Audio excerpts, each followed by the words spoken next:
할렐루야. 여러분 반갑습니다.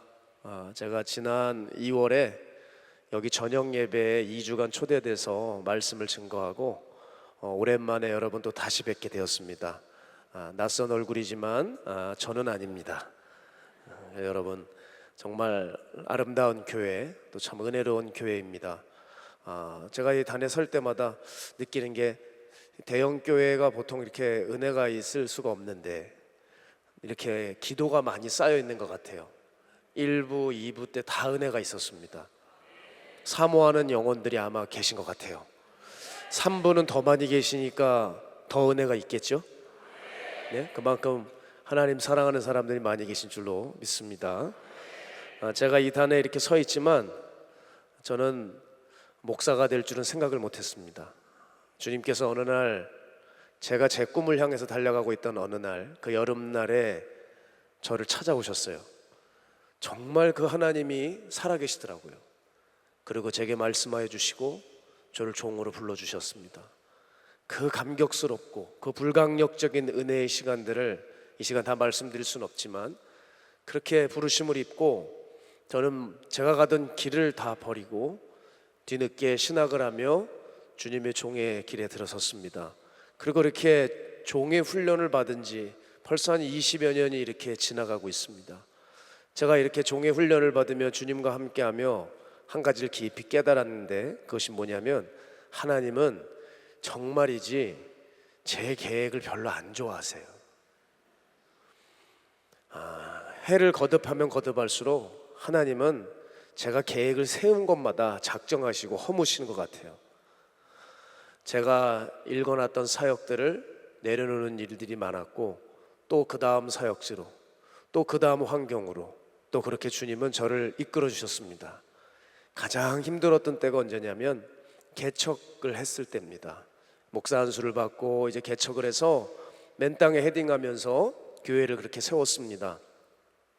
길에 나가서 전도하고 그 사람들과 함께 그렇게 한 명, 두 명 오시면 그렇게 뜨겁게 말씀을 전하고 함께 교회를 세워갔던 그때가 있었는데, 하나님이 은혜를 주셨어요. 그래서 코로나 때인데도 불구하고 사람들은 계속 들어오셨고, 이제 코로나만 풀리면 한 1,000명을 목표로 이제 목회를 하기 위해서 모든 준비를 다 마치고, 온라인 사역이 특별히 또 그렇게 잘 됐습니다. 그래서 온라인 사역 부분도 구축을 해놓고, 이제 코로나만 완전히 끝나라, 그리고 정말 코로나가 다 끝나갈 쯤이었습니다. 이제는 달린다 하고 있을 그때에 주님은 제 계획을 정말 안 좋아하세요. 또 주님은 어떤 말씀이 있으셨고, 제 멘토 되시는 박보용 목사님께 연락이 왔습니다. 그러면서 이제 내 후임으로 들어와 마가에달 앞방 교회를 맡으라 하셨어요. 그리고 저는 마가에달 앞방 교회에 부임을 하게 되었습니다. 물론 제 스승께서 계시는 곳이라 영광스럽기도 했지만, 제가 읽어놨던 사역들 그리고 정든 성도들을 떠난다는 건 결코 쉬운 문제가 아니었습니다. 참 녹록치 않았고, 그렇게 내려놓을 때마다 이겨내고 또 이겨냈지만 매번 그렇게 내려놓을 때마다 힘든 거는 그대로더라고요. 그러나 제 삶 속에 분명히 힘든 부분이 있었지만 하나님께서 저에게 그 가운데서 가르쳐 주시는 한 가지가 있었습니다. 그것은 하나님을 사랑하는 법을 알게 해주셨어요. 정확히 말하면 하나님만 사랑하는 법이에요. 그 어떤 사람도, 그 어떤 사역도, 그 어떤 교회도 의지하지 않고 그렇게 하나님을 사랑할 수 있게 해주셨어요. 그래서 이제 저는 뭐 크게 두려울 것도, 크게 신경 쓸 것도 없습니다. 지나고 보니까 이 모든 것이 다 은혜고, 하나님이 제게 정말 어떤 것으로 바꿀 수 없는 선물을 제게 주셨어요. 자, 여러분, 제가 질문 한 가지 드리면, 혹시 저처럼 이런 하나님을 경험하신 적이 있습니까? 내가 계획한 것마다 하나님이 막으시는 것 같고 간섭하시는 것 같고, 또 이런 일이 계속 반복이 됩니다. 이럴 때 여러분 어떠십니까? 당장은 하나님께 서운한 마음도 들고 야속하지만, 여러분이 꼭 잊지 마셔야 될 것이 뭐냐면, 하나님은 우리에게 가장 좋은 것을 주시는 하나님이시라는 거예요. 오늘 그 하나님을 믿으셔야 돼요. 그런데 사람들이 그 하나님을 믿지를 못해요. 교회를 나와서 하나님을 믿는다고 하지만 하나님의 뜻을 만약에 우리한테 보여주시잖아요. 그럼 그게 나랑 맞지 않으면 귀를 막습니다. 우리들이 기도를 하다가도 기도할 때 내가 듣고 싶은 그 뜻을 정해놓죠. 주님이 이렇게 음성을 들려주시면 좋겠죠. 그래서 그쪽으로 기도를 해요. 그런데 자꾸 기도는 그쪽이 아닙니다. 만약에 그럼 어떻게 됩니까? 그거를 무시해버리고 마음의 방향을 틀어서 내가 원하는 쪽으로 또 막 기도를 해대기 시작하는 거예요. 그러니까 여러분, 우리는 요나를 탓할 수가 없어요. 요나 보고 뭐라 그럴 게 아니라 우린 요나보다 더 할 수 있다는 거예요. 그렇습니다. 한마디로 하나님은 하나님이고 나는 나예요. 하나님의 말씀과 하나님의 뜻은 나하고 상관이 없더라고요. 그저 교회에 와서 기도해서 내가 얻고 싶은 것을 얻고 내가 이 교회에서 얻고 싶은 것을 얻으면 그거로 그만인 거예요. 사람들 보면 참 신앙생활을 참 쉽게 생각들을 하시더라고요. 하나님을, 교회를 참 쉽게 생각을 해요. 그래서 자기가 하고 싶은 대로 참 잘도 살아갑니다. 제가 그런 의미에서 어느 한 교회를 알게 되었는데 그 소식을 듣고 정말 마음이 무너졌어요. 꽤 큰 교회였습니다. 교회 건물은 있는데 그 안에 교인들은 한 명도 없습니다. 즉 교회는 망해버렸는데 카페가 되었고 카페로는 대박이 났어요. 사람들이 인산인해를 이루는 겁니다. 그렇게 눈물로 기도했던 그 하나님의 성전이요, 세상 사람들이 먹고 즐기고 휴식을 보내고 여가를 보내는 공간으로 바뀌어져 버렸고, 거룩한 하나님의 말씀이 증거되는 이 단상은 세상 음악가들이 올라와 연주하고 십자가는 어느새 떼어져 있고 세상의 온갖 장신구들과 인테리어로 질비되어 사람들이 그렇게 가득 찬 카페가 되어버렸더라고요. 교회였다면 교회에게 이양을 하면 좋을 텐데 그게 또 돈이 되려고 했겠죠. 카페를 하는 사람에게 쉽게 팔아버린 겁니다. 여러분, 그럴 때 얼마나 가슴이 아픈지. 멀쩡한 하나님의 교회가 카페가 되었어요. 크리스찬이라면 저는 그 카페 안 갈 것 같아요. 너무 가슴이 아팠어요. 왜 이럴까? 왜 이렇게 사람들은 하나님에 대해서 쉽게 생각할까? 하나님의 마음을 정말 가슴 아프게 하는 사람들이 이 땅에 정말 많아요. 그런 의미에서 여러분 여쭤보고 싶어요. 교회는 하나님의 뜻을 실현하는 곳인가요? 아니면 내 뜻을 이루는 곳인가요? 하나님의 뜻을 실현하는 곳이죠. 그런 의미에서 감리교 초대 부흥사셨던 이용도 목사님이 이 말씀을 하셨습니다. 예수를 갖다가 너희 마음에 맞게 할 것이 아니라 너를 갖다가 예수께 맞게 하라 그랬습니다. 우리가 꼭 들어야 될 하나님의 말씀입니다. 우리가 잊지 말아야 될 것은 바로 이거예요. 우리가 교회로 왔는데 하나님 원하시는 것이 아니라 내가 원하는 걸 하는 거예요. 내가 성경 공부를 좋아하잖아요. 성경 강의 세미나만 듣고 공부만 하고 있습니다. 내가 기도만 하면, 기도를 좋아하면 기도실에만 가 있는 거예요. 내가 노래 좀 하면 성가대에만 가 앉아 있는 거예요. 그러나 주님은 너 성가대 아니야. 넌 지금 섬겨야 돼. 도와야 돼. 너 지금 기도해야 돼 하면 귀를 막고 또 성가대에서 노래만 불러요. 넌 지금 교사가 아니야. 너에게 중요한 건 하나님 앞에 예배하는 게 중요한 거야 하면 모든 걸 버리고 하나님 앞에 예배 훈련부터 해야 되는데 주일 예배도 안 드리고 작년 예배도 안 드리고 애들 예배로 대신 주일 예배를 때우고 교사하는 그런 성도들, 청년들은 왜 없겠습니까? 교회를 오면 다 자기 원하는 거래요. 달란트 타령하면서 자기 잘하는 쪽으로 찾아다니기 바쁘고 원하는 거 하고 싶어 하는 거예요. 그러니 하나님을 예배하는 것은 어디까지나 선택이고 옵션이고 필수는 내가 하고 싶은 거 하는 거죠. 그러니 교회는 구원, 거듭남, 또 성령의 충만, 열매 맺는 삶, 천국을 이루는 삶, 지옥을 피하는 것, 이런 것과는 교회는 완전히 별개가 되고 순인간들이 만들어 놓은 프로젝트, 인간 냄새나는 일들에만 사람들이 몰리는 거예요. 집사, 권사, 장로가 뭐가 그렇게 받고 싶어 하는지 거기에 혈안이 되어 있고 연초마다 그거 안 받으면 서운해하고 무슨 장들은 그렇게 많은지요. 그거 받고 싶어하고 그거 받으면 마치 천국 티켓 딴 것처럼 그렇게 행복해하고 즐거워하더라는 거예요. 여러분, 그런 의미에서 제가 이분 얘기를 벌써 한 두세 번 들었거든요.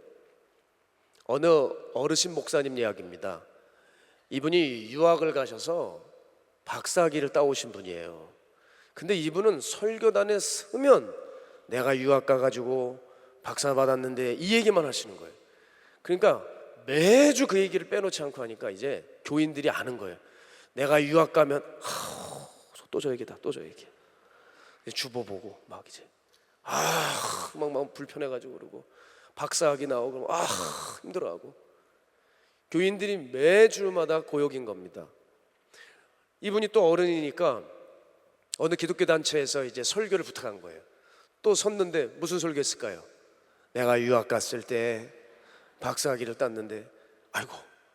그런데 이제 다음에는 안 하겠지. 그래서 또 설교를 시켰는데 그 모임의 비전과 주제와 관계없이 또 내가 유학 갔을 때 이러는 거예요.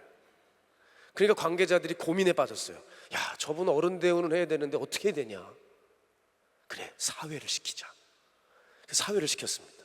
사회를 시키면 사회 멘트를 해야 되는데 내가 유학 갔을 때 박사학위 땄을 때 하면서 또 사회를 보더래요. 야, 이 사회도 끝났다. 뭐가 있을까? 그래, 축도다. 축도면 그런 얘기 안 하겠지. 축도를 시켰습니다. 이제는 내가 유학 갔을 때 함께 하셨던 하나님의 은혜와 사람들이 다 그냥 미쳐버리고 경악하는 거예요. 여러분, 이게 뭐냐면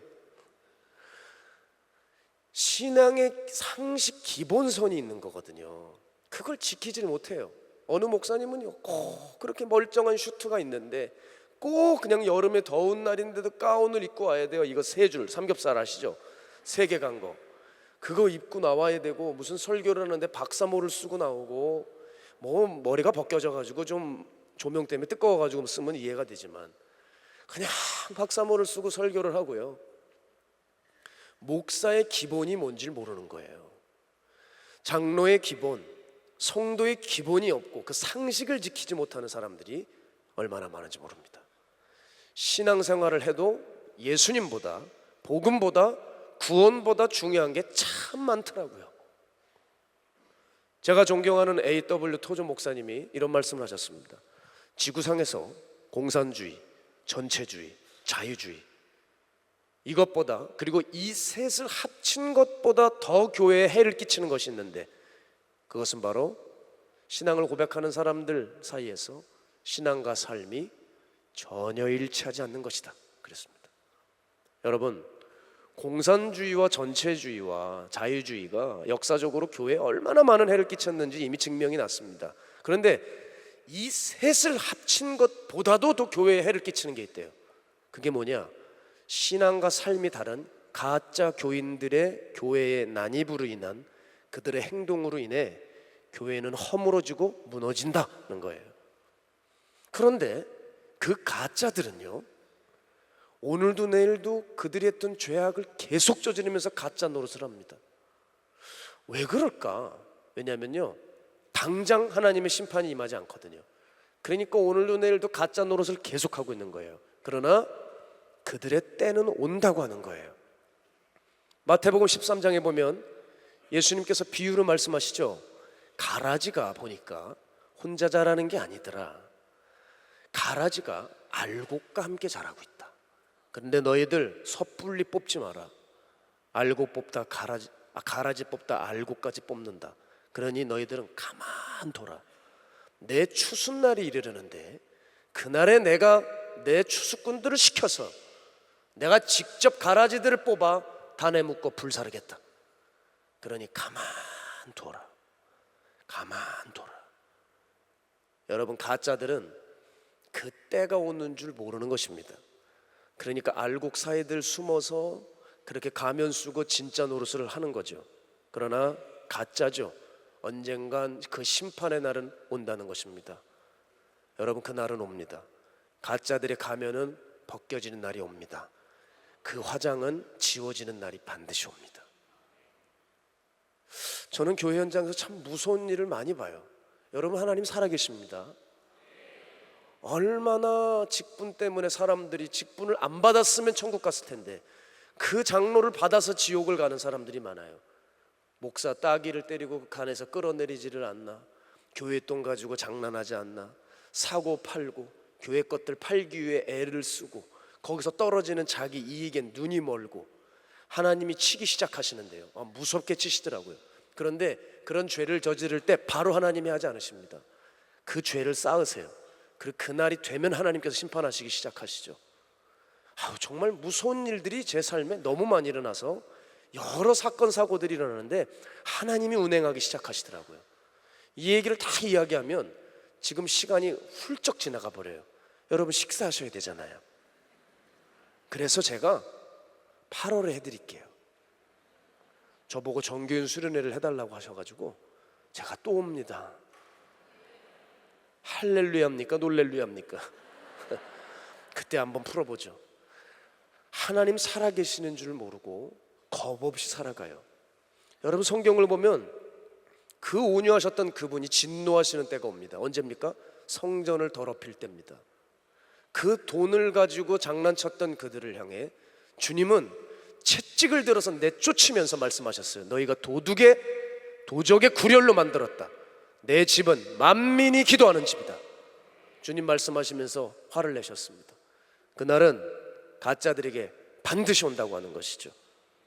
그런 맥락에서 제가 예전에 미국 집회를 갔었는데요, 참 재미난 일을 겪었습니다. 제 멘토 되시는 박보영 목사님의 누님 되시는 권사님이 그 뉴욕 뉴저지 쪽에 사십니다. 근데 제가 그쪽에 집회를 가니까 이제 저를 밥을 사주시겠다는 거예요. 그래서 차를 태우고 어딜 가시는데 차에서 그렇게 말씀하세요. 야, 진짜 임 목사 마시는 데가 있어요.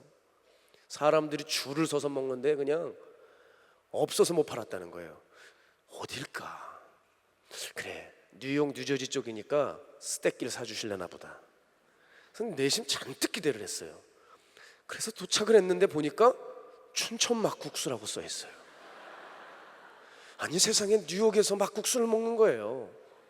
근데 여러분 제가 허탈했던 이유가 뭐냐면 제 고향이 강원도 춘천이거든요. 저는 어렸을 때부터 제 의지와 상관없이 그냥 막국수를 먹고 자랐습니다. 요즘은 춘천이 뭐 막국수 종류도 많이 만들어내지만 예전에 그 정통 막국수를 먹고 자랐어요.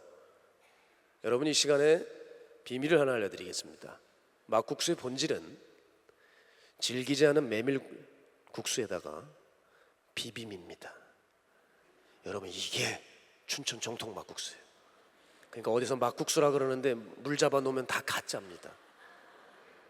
근데 거길 갔더니 음식이 왔어요. 딱 견적이 나오잖아요. 물을 육수를 엄청 잡아 놓고요, 얼음을 막 띄워놨어요. 그리고 한 입 먹었더니 면발이 질겨요. 땡! 이거 막국수가 아니죠. 근데 세상에 뉴욕이나 뉴저지일 때는 그게 다 춘천 막국수인 줄 아는 거예요. 이게 맛있다고 몰려드는 거예요. 누구만 입 다물면 돼요? 저만 입 다물면 돼요. 혼자만 알고 있는 비밀을. 야, 이건 아닌데. 그러나 국민 여러분 믿어주세요. 정말 맛있게 먹었습니다. 그냥 시원한 맛에 그냥 잘 먹었어요. 그리고 이제 식사를 다 했는데 우리 권사님이 나가셔서 이제 계산을 하시는 거예요, 카운터에. 사장하고 이제 얘기하시면서 계산을 하시는데 제가 나오는데 그냥 갑자기 저를 부르시는 거예요. 부르시니 사장님한테 소개를 하는 거예요. 이 사람이 강원도 춘천에서 온 사람이라는 거예요. 여러분 근데 그 당당했던 사장님이요, 세상에 그렇게 얼굴이 굳어지는 거예요. 그러더니 꼼짝도 못하고 제가 뭐 물어본 적도 없는데 스스로 이렇게 말씀하시더라고요. 아유, 저는 이 막국수 그냥 어깨 건너서 배운 거예요. 그래요. 그래서 제가 물었죠. 아, 네, 춘천 분이세요? 그랬더니 머리를 극적이더니 저 원주예요. 그래. 근데 무안해 하시는 거예요. 제가 잡고 있으니까. 사장님 정말 잘 먹었습니다. 정말 잘 먹었습니다. 그러면서 이제 얼른 빠져나왔죠. 왜냐하면 이분이 부끄러울까 봐. 그래서 나오는데 생각을 했어요. 야, 저분 정말 당당했거든요. 그 식당 들어갔을 때 그렇게 당당했던, 다른 사람 앞에는 그렇게 당당했던 그분이 저 앞에서는 어린아이가 돼서 그냥 부끄러워서 어쩔 줄을 몰라 하더라고요. 제가 돌아오는 내내 차에서 생각했습니다. 그렇구나, 가짜가 진짜들을 만나면 어떻게 될까? 가짜 교인들이 그 심판날에 거룩하신 주님 앞에 서면 얼마나 두려울까? 마태복음 7장 21절에 주님이 말씀하셨어요. 나더러 주여 주여 하는 자마다 다 천국에 들어갈 것이 아니라 다만 하늘에 계신 내 아버지의 뜻대로 행하는 자라야 들어간다. 여러분, 이 말이 어떤 유명 신학자나 목사가 한 게 아닙니다. 우리 예수님이 하신 말씀이에요. 이렇게 해야 천국 들어간대요. 그런데 교회 현장에서 보면요, 사람들이 기가 막히죠. 교회 문 여는 순간, 그 새가족부에 자기 이름 들어간 순간 천국은 따놓은 당상이에요. 그리고 얼마나 마음 편하게 프리하게 신앙생활 하시는지요. 자기의 심취되어 살아가요. 얼마나 자기 자랑인지 많은지 몰라요. 내가 누구고, 내가 몇 대째 예수를 믿는 집안에 태어났고, 내가 이 교회를 언제부터 섬겼는 줄 아냐? 몇 년 차다? 넌 몇 년이냐?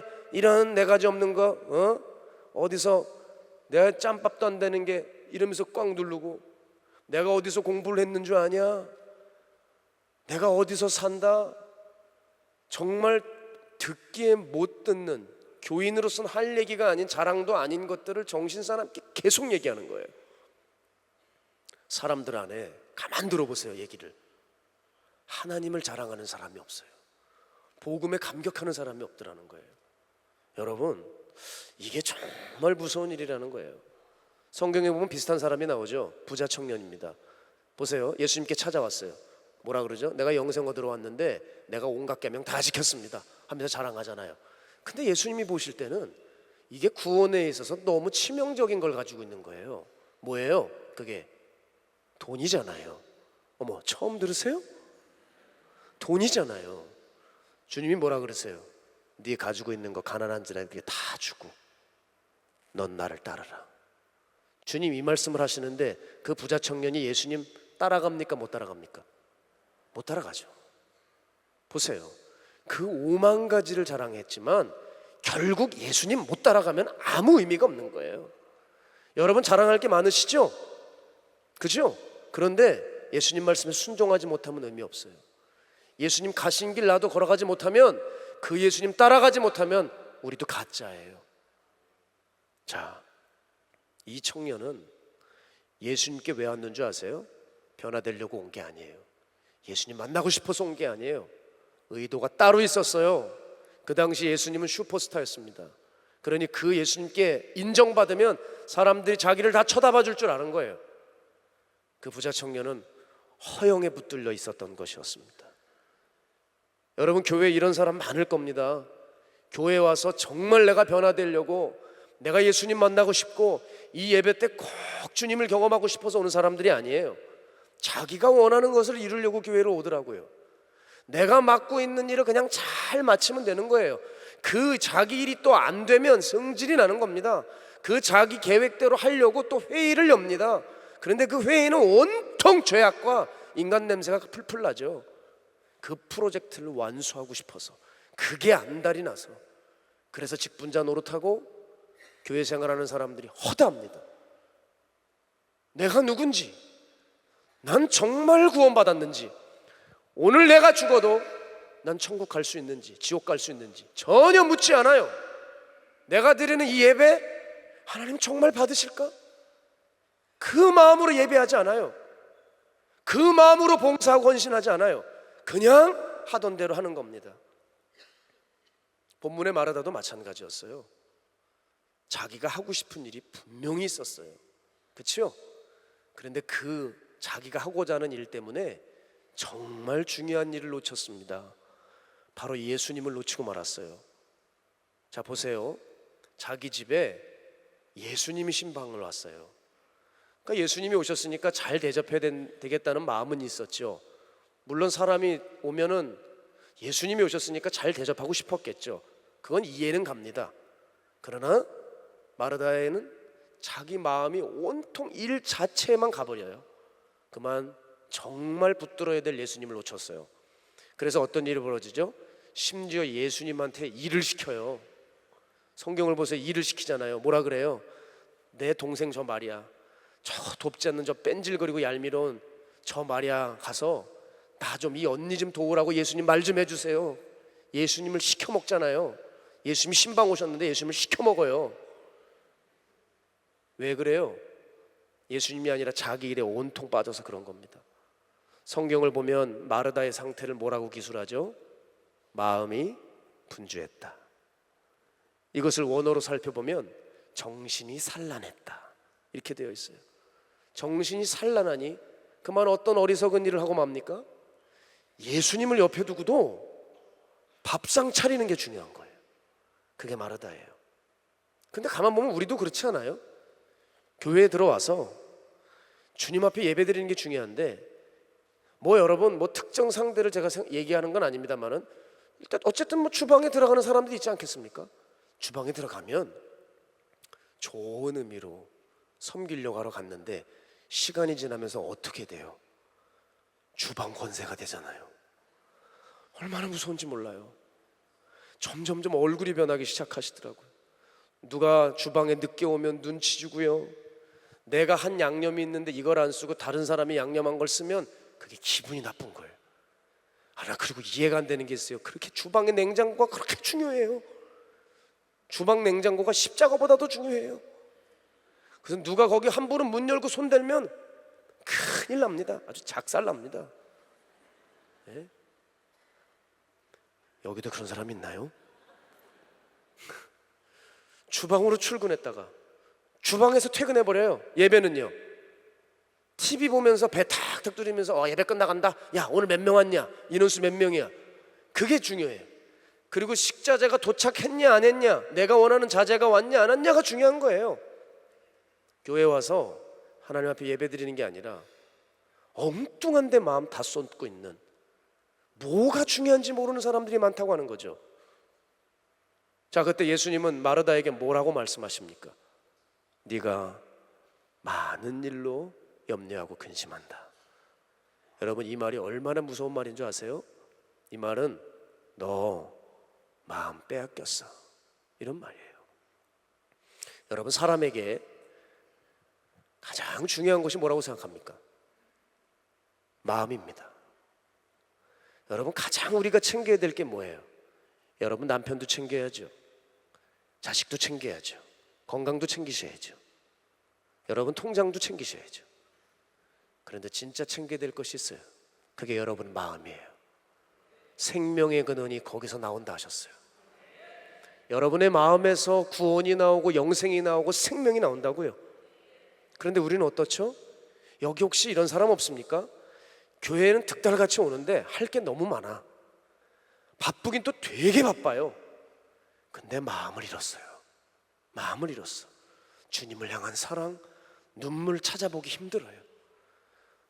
여기 앞에 있으니까 여쭤볼게요. 성가대 여러분, 어떤 마음으로 찬양하셨어요?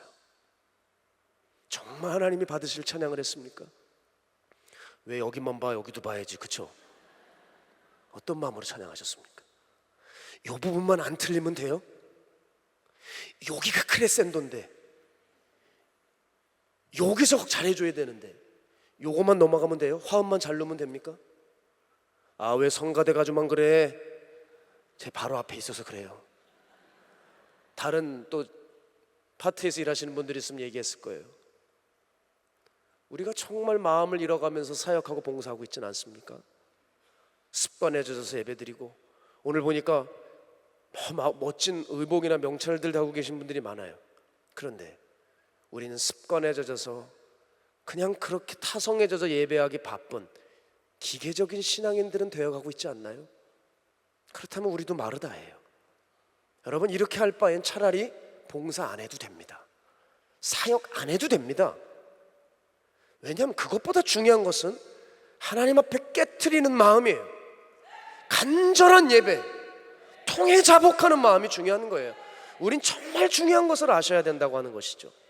성경에 보면 호세아에서 6장 6절에 뭐라 그러죠? 나는 인애를 원하지 제사를 원하지 않고 번제보다 하나님 아는 것을 원한다. 여러분, 오늘 예배 드리고 있지만 이 많은 형식들, 여긴 참 순서가 많네요. 여러분, 때로는요 이거 다 의미 없어요. 이거 안 하셔도 됩니다. 하나님 앞에 눈물만 툭툭 흘리고, 주님, 나 같은 죄인 붙들어 주세요. 하나님 내 예배 받아주세요. 아무것도 없어도 돼요. 그저 주님 부르고 기도만 하고 때로는 설교 없어도 됩니다. 간절한 기도만 하나님 앞에 올려드릴 수 있다면 하나님 이걸 받으신다고 말씀하고 계십니다. 마가복음 7장 6절에 보면 이르시되 이사야가 너희 외식하는 자에 대하여 잘 예언하였도다. 기록하였을 때 이 백성이 입술로는 나를 공경하되 마음은 내게서 멀도다. 주님이 이것을 말씀하고 계세요. 여러분, 성경에서 주님이 계속 강조하시는 게 뭡니까? 우리의 마음이에요. 이런 형식과 절차와 의식이 아니라 마음이에요. 마음. 자, 여러분, 공부 못하는 학생들이 있습니다. 이 학생들의 특징을 말씀드릴게요. 선생님이 유독 강조하는 게 있어요. 근데 그것만 피해가고 놓칩니다. 그리고 엉뚱한 걸 공부하고 거기에 열심을 해요. 여러분, 선생님이 강조한다는 건 무슨 걸 의미하는 거예요? 거기서, 그렇죠, 거기서 시험을 낸다는 거잖아요. 근데 공부 못하는 애들은 거길 꼭 피해가. 엉뚱한데 그냥 투자를 하는 거예요. 그러니 성적이 잘 나올 리가 있겠습니까? 근데 여러분 너무 잘하시잖아요. 강조하는 걸 해야 된다고, 맞죠? 그런데 여러분은 왜 안 하십니까? 우리 신앙생활이 똑같아요. 주님이 원하시는 것은 안 해요. 그리고 하라지 말라는 엉뚱한 건 붙들고 좋다는 겁니다. 오늘 시간 기억하셔야 돼요. 여러분, 나 좋아하는 것으로 주님 기쁘시게 하지 말고 주님 기쁘신 것으로 주님을 기쁘시게 해드려야 됩니다. 이게 여러분 심령에 가득 새겨져야 돼요. 이제 주님은 마르다에게 두 번째로 말씀하십니다. 뭐라고 하시죠? 몇 가지만 하든지 혹은 한 가지만이라도 족하니라. 한 가지만이라도 제대로 하래요. 근데 그 한 가지가 내가 중요한 한 가지가 아니에요. 주님이 중요하시는, 주님이 보시기에 원하시는 그 한 가지를 하라는 거예요. 근데 그게 누군 줄 아니? 내가 원하는 그 한 가지를 하는 게 누군 줄 아니? 네가 그렇게 미워하고 얄밉게 생각하고 뻔뻔하게 생각하는 내 동생이야. 주님이 그러면서 뭐라 그러세요? 마리아는 이 좋은 편을 택하였으니 빼앗기지 아니하리라. 여러분, 마르다가 보기에는 영 마리아는 아니고 얄미운 거예요. 그러나 주님은 마리아가 옳다고 하세요. 여러분, 우리의 눈이 잘못될 수 있어요. 내 눈이 보기에는 아닌데 주님 보시기엔 맞는 거예요. 내 눈이 보기에는 맞는데 주님 보시기엔 틀렸다고 하는 사람이 있어요. 성경에 말하죠. 처음 된 자가 나중되고 나중된 자가 먼저 된다고 하셨어요. 우리는 섣불리 판단해서는 안 됩니다. 마르다의 평가와는 달리 마리아는 옳았습니다. 마리아는 지혜로웠습니다. 왜요? 하나님이 무엇을 원하시는지 정확하게 파악을 했습니다. 자, 그럼 마르다는 왜 이 모양이 되었을까요? 바로 마음이 도중 맞았기 때문입니다. 마음이 이것저것에 신경이 다 쓰이고 다 팔려서 내 눈이 멀어버려서 정말 중요한 것을 발견하지 못했다는 거예요. 사랑하는 금남교회 성도 여러분, 여러분의 삶은 어떠세요? 여러분 뭘 신경 쓰세요? 먹고 사는 생활의 염려, 자식 생각, 가족 생각, 내 미래, 재정, 건강, 온갖 것 다 신경 써야죠. 이것도 중요하죠. 그러나 이것 때문에 혹시 하나님을 향한 마음이 잃어가고 있는 것은 아닙니까? 정말 챙겨야 될 중요한 구원은 도둑 맞은 것 아니냐는 것입니다. 그런 맥락에서요, 제 멘토 되시는 목사님 사택에 제게 간 적이 있어요. 제가 가서 목사님 방에 갔더니 그 책상에 어떤 한 문서가 이렇게 있더라고요. 어른의 문서니까 제가 이렇게 쭉 펴볼 수는 없죠. 버릇이 없으니.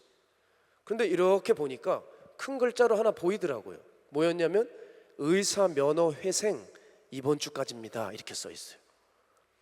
제 멘토 목사님은 전직 의사셨고 병원장이셨습니다. 근데 주님을 만나 이 의사를 관두시고 지금 벌써 의사를 던지신 지 한 30여 년이 넘어가세요. 지금 한 73이 되셨으니까. 그런데 세상에 그 문서가 왔어요. 여러분, 대한민국 진짜 좋더라고요. 의사 관둔 지가 30여 년이 넘어가는데 의사직을 복권해 주겠대요. 의사면허 다시 살려주겠대요. 의사협회 끈질기더라고요. 여러분, 보통 사람들 같으면 그런 문서 오면 어떻겠습니까? 이야, 대한민국 이거 괜찮은 나라인데? 그래, 아직까지 이 면허가 그러면 완전히 죽지 않았단 말이야? 그러면 목사직을 유지하면서 이 면허를 살려서 선교갈 때 의료 활동을 하면 되잖아 하면서 이걸 다 살릴 거 아니겠습니까? 동료 목사님이 옆에서 그걸 쭉 읽으면서 물었습니다. 목사님, 이 문서 어떻게 할까요? 목사님 말씀하셨습니다. 버려. 버려. 쳐다도 안 보시더라고요. 뭐가 적혔는지. 버려. 근데 그때 우리 목사님 뭐 하고 계셨는지 아세요? 발톱 깎고 계셨어요. 발톱을 깎고 있으면서 버려. 세상에, 의사 면허 회복시켜 준다는데 그 문서, 그 중요한 문서 아닙니까? 어떻게 보면. 그런데 발톱보다 그게 못해요. 그리고 두 번째 1년이 지나서 또 문서가 왔습니다. 그때도 어떻게 됐을까요? 버려. 쫙쫙 찢겨져 휴지통 속으로 들어갔습니다. 제가 그때 깨달았어요. 그렇구나, 보화를 발견한 사람들은 이런 것이구나. 그래서 이런 게 중요하지 않은 거예요. 성경에 보면 어떤 사람이 농부가 밭에서 일을 하다가 뭐가 덜컥하는 거예요. 이렇게 봤더니 어마어마한 보화가 있어요. 그래서 이 농부가 어떻게 돼요? 두리번 주변을 살피다가 얼른 집에 가서 전 재산을 팔아 그 돈을 가지고 이 밭을 통째로 삽니다. 왜? 누가 이 밭 살까 봐, 누가 이 보화를 발견할까 봐 내가 먼저 이 사야지. 그래서 자기 전 재산을 팔아 이 밭을 삽니다. 주님이 뭐라 그랬어요? 천국을 발견한 사람들이 이와 같다. 밭에 보화를 감추진 것을 발견한 사람과 같다. 주님이 말씀하셨어요. 그렇구나. 하나님을 정말 만난 사람들은 어떤 줄 아십니까? 이 모든 것들이 다 허접한 쓰레기로 보이는 거예요. 그런 것들의 마음을 나누지 않는 것입니다. 여러분, 마리아가 그랬어요. 그녀에게는 오직 한 가지, 주님밖에 없었습니다. 그랬기 때문에 예수님 앞에 그 말씀을 듣고 옥합을 깨트려 주님 앞에 붙는 거예요. 여러분, 그 옥합이 어떤 옥합인데요? 그녀의 전 재산이었습니다. 그녀의 결혼 자금입니다.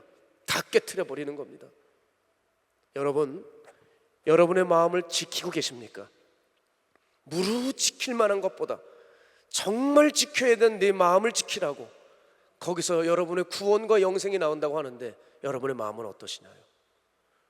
우리는 오늘도 예배하고 또 교회의 누군가로 또 어느 파트의 담당자로 또 오늘도 교회에서 생활할 겁니다. 그런데 정작 우리의 마음은 다른 무언가를 바라보고 다른 무언가를 사랑하고 있을 수 있어요. 여러분, 사람들은 다 속일 수 있습니다. 그런데 주님 보시기엔 펼쳐놓은 책과 같아서 우리의 심령과 폐부를 감찰하십니다. 그 눈을 피할 수는 없어요. 나는 근사한 직분자로, 나는 근사한 봉사자로 사람들 앞에 서 있지만 하나님 그 말과 종교적인 제스처에 속지 않으세요. 하나님은 그 마음의 중심에 뭐가 있는지를 다 보고 계세요. 그래, 너는 이거를 원하는구나. 너는 내게 왔지만 네 마음은 이걸 원하고 있어. 네가 그 직분을 유지하고 네가 봉사하는 그건 바로 이것 때문이야. 네 온통 머릿속에는 그것만 들어가 있구나. 여러분, 만약에 주님이 그걸 모르시겠습니까? 주님 우리 모든 걸 알고 계세요. 자신을 속이지 마세요. 이제 하나님 앞에 있는 모습 그대로 나와 이제 내 마음을 찢고 이제 내 가장 귀한 것이라도 주님 앞에 깨트릴 수 있는 하나님이 가장 귀한 진정 속사람이 거듭난 믿음의 성도들이 되어야 됩니다. 여러분, 제가 알기로 이 교회는 기도하는 교회입니다. 정말 헌신이 있는 교회입니다. 눈물이 있는 기도가 있는 교회인 것을 제가 압니다. 제가 얘기 안 하려고 그랬어요. 제가 우연히 어느 날 신방 가다가 이 근처를 들릴 일이 있어 기도하고 싶어 새벽 예배실로 들어갔더니 거기 보아들이 계시더라고요. 어쩜 그렇게 뜨겁게 기도를 하고 계시는지 저도 모르게 가서 안수하고 싶었어요. 하나님, 이 사람을 축복해 주세요. 주님, 이분의 기도를 기억해 주세요. 제가 몇 분을 압니다. 나중에 우리 아는 척 할까요? 너무 감동이 됐어요. 어쩜 저 새벽 예배실에 하나님의 은혜가 있을까? 그래, 저들의 기도와 헌신으로 이 교회가 세워지겠지. 그러나 여러분, 달리는 말에 채찍을 더한다고 기억하십시오. 그 많은 기도가 있어도 우리가 초심을 잃어가고 있다면 우린 정말 위험할 거예요. 나중에는 하나님 외에 수많은 우상들을 붙들며 우리는 얼마든지 교회 생활할 수 있기 때문입니다. 이제 말씀을 마치죠. 우리 교회에는 아주 귀한 분이 있습니다. 여자분인데 아주 작은 체구예요. 160, 155도 안 되시는 것 같아요. 키가 아주 작은 체구인데 이분은 남자들도 할 수 없는 귀한 일을 해요. 동인천이라고 하는 곳에 가면 노숙인들이 사는 쪽방이 있습니다. 그 쪽방촌에 가서 섬기는데요, 이분 대단합니다. 그분의 사역이 너무 진실해서 이제 그분을 성도가 아니라 동인천으로 노숙인들에게 파송한 선교사로 임명을 했어요. 그분은 선교사님입니다. 제가 어느 날 이분과 함께 그 동인천을 다녀왔는데요, 놀라워요. 거긴 팀이 있습니다. 팀이 가는데 팀원들이 이제 그 수많은 쪽방촌에 그 방 하나씩 두들기고 아저씨들의 이름을 불러요. 그런데 사람들이 문을 열어주지 않습니다. 그런데 이분이 문을 두들기고 아저씨 이름을 부르면 문이 열려요. 그 거칠고 그 자존심 강한 노숙인들이 문을 엽니다. 뭐라 그러냐면 이분은 천사래요. 이분은 천사래요. 그렇게 가냘픈 체구인데도 감히 어떻게 함부로 할 수 없는, 두려워하는 하나님의 사람이더라니까요. 어쩜 제가 봤을 땐 다 그냥 방이에요. 근데 이름을 하나씩 다 외워요. 수도 없이 같이 나가도 그 팀원들은 그 이름도 다 못 외웁니다. 그런데 이분은 다 외우고 문을 두드리면 문을 엽니다. 참 귀해요.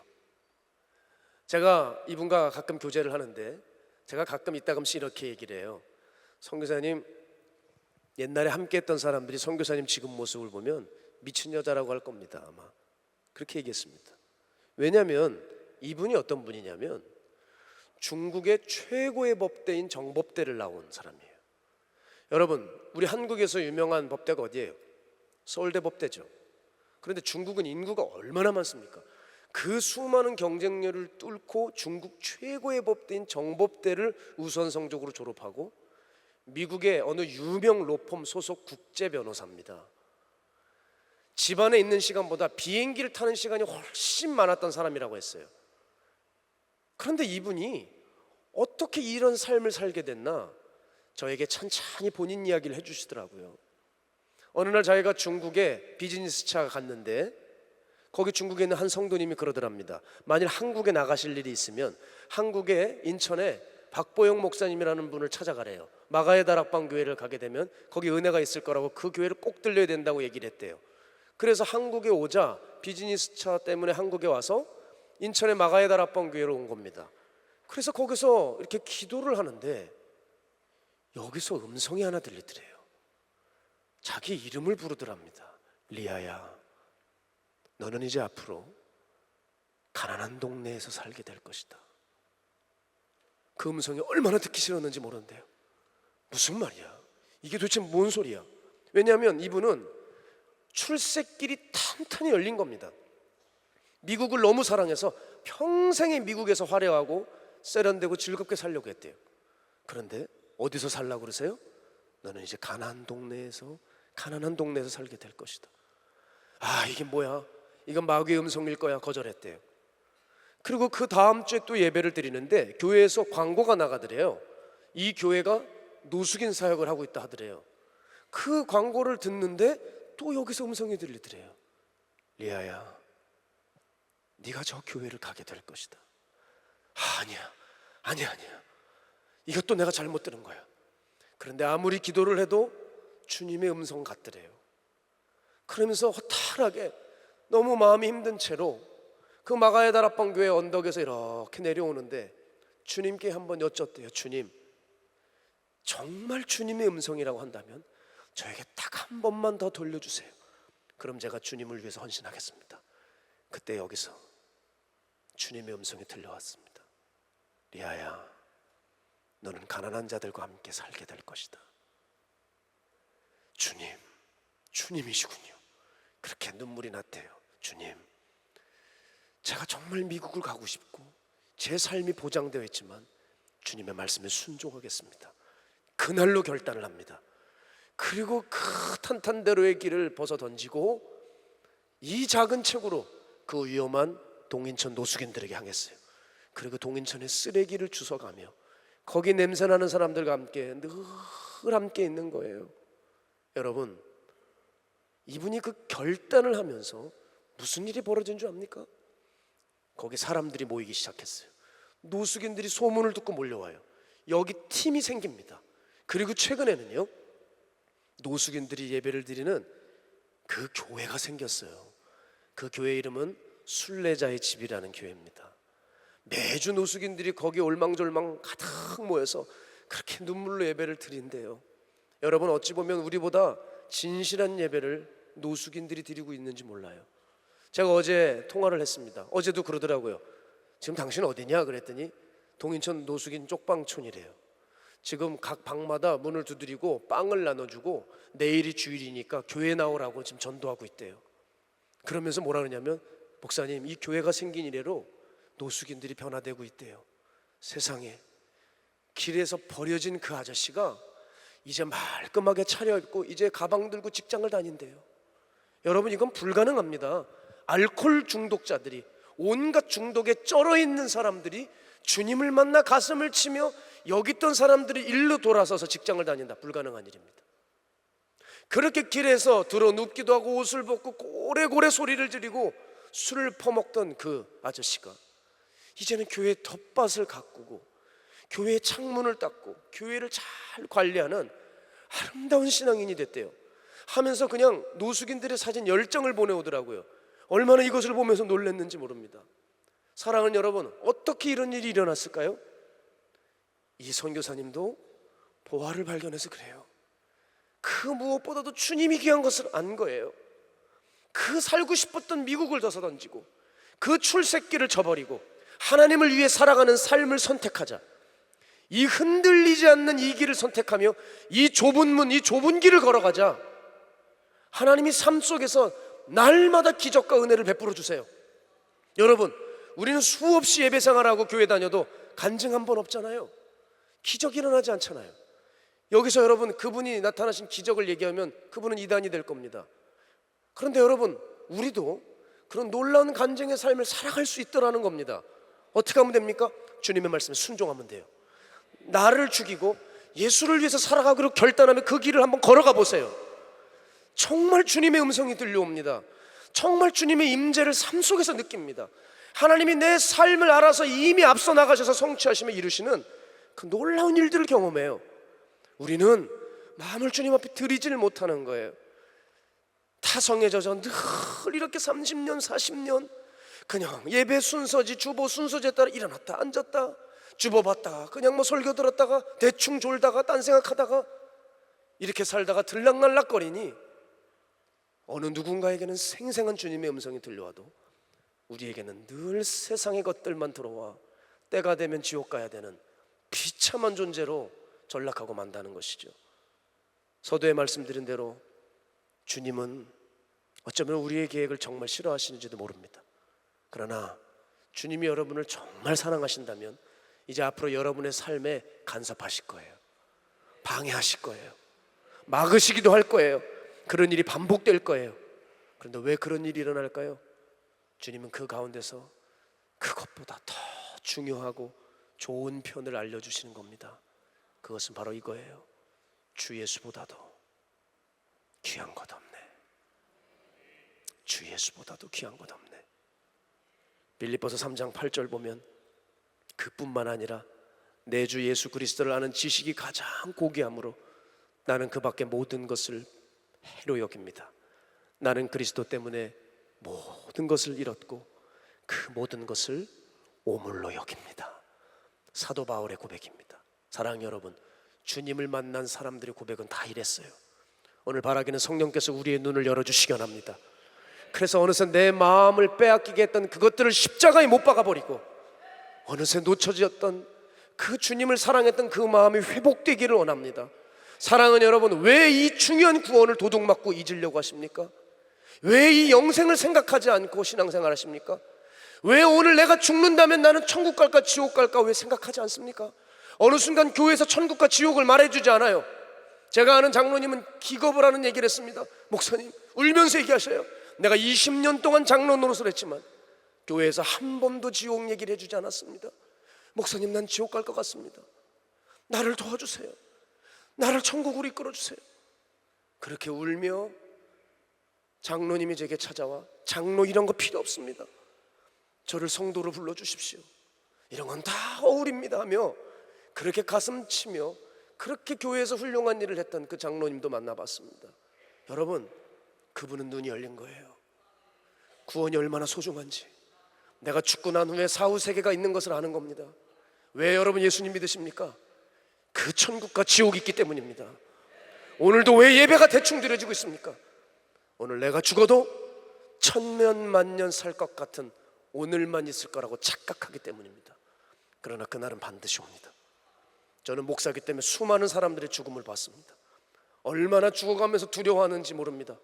얼마나 이빨이 다 뽑혀가면서도 두려워하며 저 시커먼 게 날 데리고 왔다고 하면서 평생 더러운 잡짓 가운데 성도 같지 않은 삶을 살며 오히려 교회에 열심히 다니는 사람 핍박하며 살다가 마지막이 돼서야 그렇게 두려워 떨며 주님 앞에 가더라고요.